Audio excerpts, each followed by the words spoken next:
লাগবে। আব্বা কি হইছে? পরীক্ষার রেজাল্ট চাইতেছি।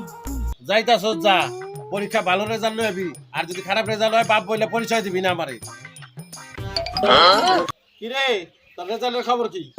ওই রমিও ভাই, তুমি বাপ হওয়ার যোগ্যতা হারিয়ে ফেলেছো। বাইগান তুফান, হোয়াট ইজ দিস? তুমি সোহান চৌধুরীকে এইভাবে ওপেনলি কেন খুন করলে? সোহান চৌধুরী বাংলাদেশের টপ হিরো, আর তার খুনের দৃশ্য সবাই দেখেছে, এই যে এই মেয়েটিও দেখেছে। এখন সরকার কি জবাব দেবে? বিষয়টা আসলেই অনেক জটিল তুফান। এখন তোমার ভবিষ্যৎ কি আমি নিজেও জানি না, তবে আমাদের টপ লিডার, দেশবাসী সবাই তোমার উপর ক্ষিপ্ত। তোমার মোটেই এই কাজটা করা উচিত হয়নি। কথাটা 100 ভাগ সত্যি। ছি ছি ছি ছি ছি ছি, ভাবাই যায় না। এক্সকিউজ মি, এই খুলে তাই কে নেবে স্যার? এখন তো পেপারে লেখালেখি হচ্ছে। পাটা অনেক সুন্দর।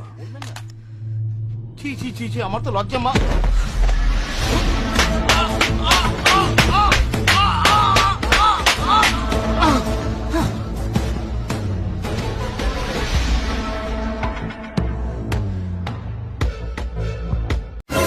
দোকানে কেউ আছিস বাবা?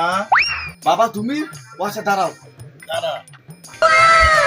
তোর নাম সুবল কর্মকার? হ্যাঁ বাবা। আজকাল তুই খুব টেনশনে আছিস। হ্যাঁ বাবা। তুই 5 লাখ টাকা লোন নিয়েছিলি, ঠিক মতো কিস্তি পরিশোধ করতে পারিসনি। হ্যাঁ। কিস্তির লোক আসলে তুই পাশের দোকানে পালিয়ে থাকিস। হ্যাঁ বাবা, তুমি তো অন্তর্যামী বাবা, তুমি তো সবই জানো। আমি ব্যাংকের কর্মচারী। আজকে তোরে পাইছি, চল তোরে পুলিশের দ্বারে দেব। আজকে তোরে হাতে নাতে পাইছি, চল চল তোরে আজকে পুলিশে দেব। চল চল চল। ওই যে পিছে দোকানদার, ঠিক আছে, এই যে আমাদের ছোট ভাই সুদেব নেপাল থেকে চলে আসছে। এই সালাম দাও শিবলি।